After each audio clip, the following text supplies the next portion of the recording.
This is Chris, the Idaho Painter, here on Paint Life TV. Today, I'm going to give you 6 tips to preparing your walls for a decorative finish. That way, when you do your decorative finish and when you're done, you're going to have the perfect finish. So stay tuned for 6 tips getting these walls ready.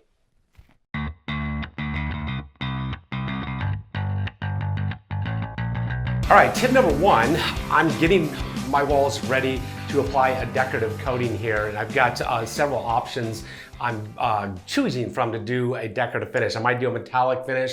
I might do a Venetian plaster. I'm going over with the client what I'm going to do, but irregardless of what I do, I want a really good surface to apply my finish on. I've got some imperfections in the walls that I've already spackled, and I'm going to give you a tip how I find these imperfections. And if you miss anything and you start doing your decorative finish, then that's just going to show up in your finish. So you want to find all these little nicks and dings on your wall and get rid of those right off the bat. I like using just an LED light, a handy one that I can keep in my tool bag and hold by hand.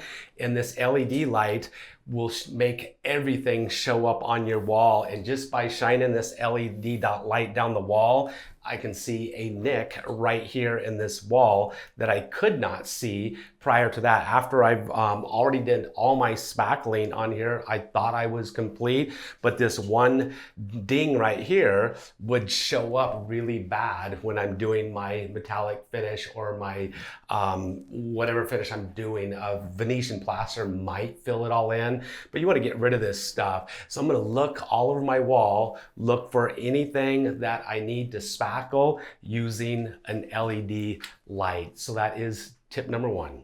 All right, tip number 2, when it comes to getting that perfect finished with your decorative coatings, is to scrape your walls down of any little burrs that might be sticking up. Now, I've got 2 tools that I keep in my tool bag. I keep a 2-edged knife and I keep a Linbite scraper. Either one of these tools is great for scraping off any little burrs. And I can use my light once again to scrape these burrs off, or I can just look without a light itself, because I can see these burrs very well. And this little burr right here, I just scraped it right off with my Linbite scraper. It's got a carbide blade on it, and it'll scrape anything like these little peaks that are sticking up, because what happens is when you trowel over those, they'll leave a little dam when the trowel actually hits it, and it will make your finish not look good. So I can see some little burrs sticking up on this wall here and there that I'll just want to scrape off prior to doing any sanding. So use a Linbite scraper or a 2-edged knife. These are 2 great tools for just scraping off any burrs. I can see a few here or there.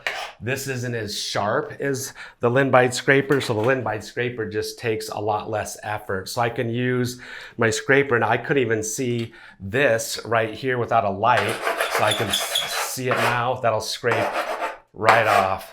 So I'm just gonna go along, scrape off any imperfections on my wall, and then we're gonna get on to the next process to preparing our walls. All right, we're on to tip number 3. Tip number 3 is sanding your walls. So once I've got everything scraped, once I got everything filled, I'm gonna quickly go over my walls with a sander.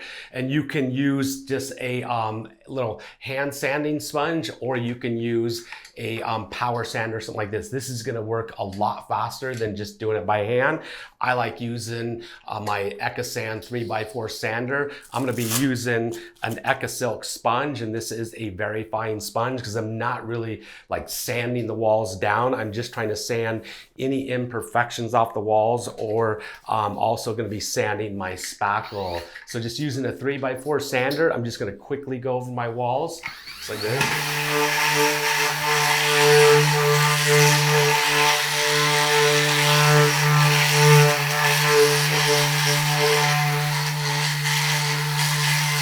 So I'm just cruising right along sanding. Now, once again, you can just do this quickly by hand using a sanding sponge or just a piece of sandpaper. Once again, I like an orbital sander. If I was doing a lot bigger room, I actually have a 5-inch or I have a 6-inch sander too. This is a really small room. It's already smooth walls. So I'm just quickly going over it. All I needed was just a 3x4 sander. And these are smooth walls, so I don't have to do a whole lot of sanding. But once again, I want to get these imperfections off the wall, and I want these walls smooth, because when I start troweling on my finish, I don't want any imperfections showing up in my finish. So I've got my filling done, got my scraping done, and I got my sanding done. And that's it for tip number 3. And now we're gonna go on to tip number 4. All right, tip number 4 is always strain and box your paints. Now, if you don't strain your paints, nowadays, paints have a lot of debris in them, whether they're high-end paints or not. The high-end paints have less debris in them, but if you go to all this work prepping your walls, getting them all nice and smooth and ready for your decorative finish, and then you paint your walls and you get bits and pieces of paint on them, you're just gonna have to go back and scrape and sand that off. So you want to spray, or not spray, but strain your paints. Now I like using just a 5-gallon bucket screen right here to strain my paints. And make sure your bucket is also clean before putting your paints in there. You could strain your paints, have a dirty bucket, and still get a bunch of debris in your paint.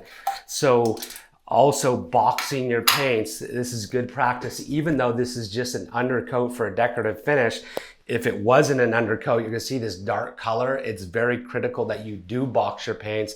That way you have color consistency from gallon to gallon. And if you have to go back and do any touch-ups, you're less likely to have those show up or see where you start and stop because of color inconsistencies. Now, higher end paints are less likely to have color inconsistencies than cheaper paints. And that is one of the reasons why it's beneficial to pay more money for a premium paint. Now, boxing your paint, if you don't know the term boxing your paint, it's just mixing all your paints together into one container. And then we're gonna stir that up, and then we'll all be done. So I'm just gonna empty this in here, and then I'll show you, a little trick.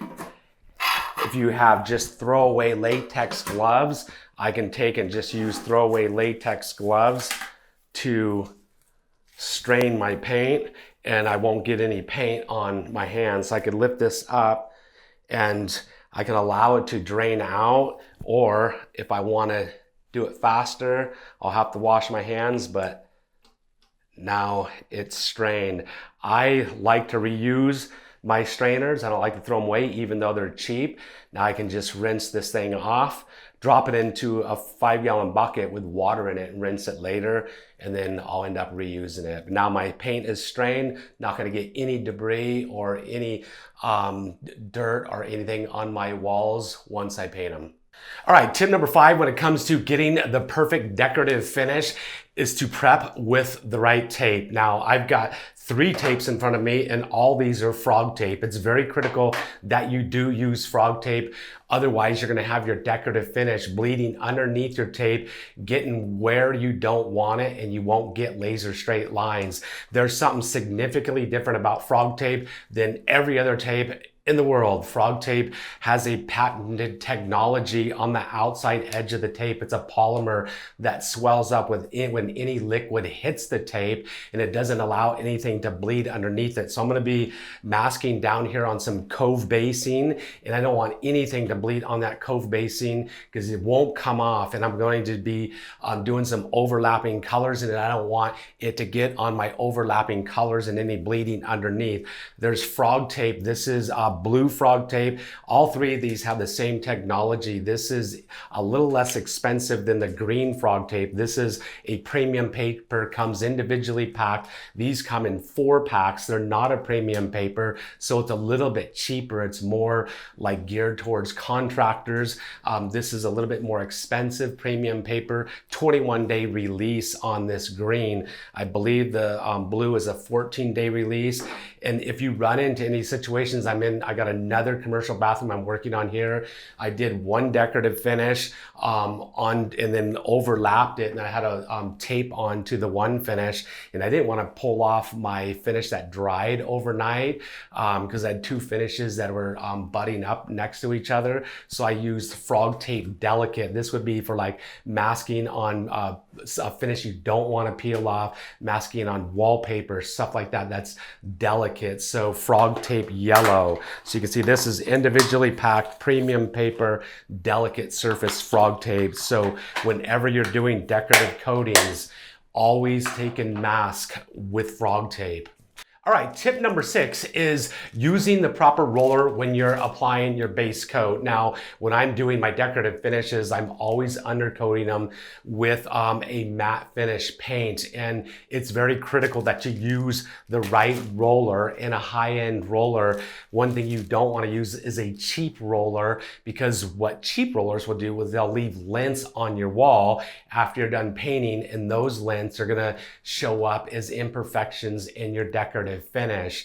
And then you also don't want a heavy stipple on your wall. So I like using Woven Pro rollers, and when I'm doing my undercoats, I like using a 3-inch Woven Pro roller. It's going to give me a really nice smooth finish on my walls. So choose the proper roller when you're doing your undercoats. There's nothing also more frustrating than having a cheap roller that leaves a lot of splatter everywhere or doesn't cover very well on the wall. So I'm using a good high-end paint as an undercoat on these walls. I'm going to be using Regal Select to do my undercoat. And once again, I'm using a Woven Pro 3/8 inch lint-free roller. All right, there you have it. That's 6 tips to prepping your walls to get them ready to do any type of decorative finish. So you're gonna have success. So your finish is gonna come out perfect with no imperfections. If you got any tips or tricks that you want to share getting your walls ready for any type of Venetian plaster, metallic coating or anything, just leave it down in the comment section below. Don't forget, subscribe to our channel, hit the notification bell. It's somewhere on here. You got to hit them both. It's free, easy to do. That way you come out, or that way you get notified every time I come out with a new video. And I think that's it.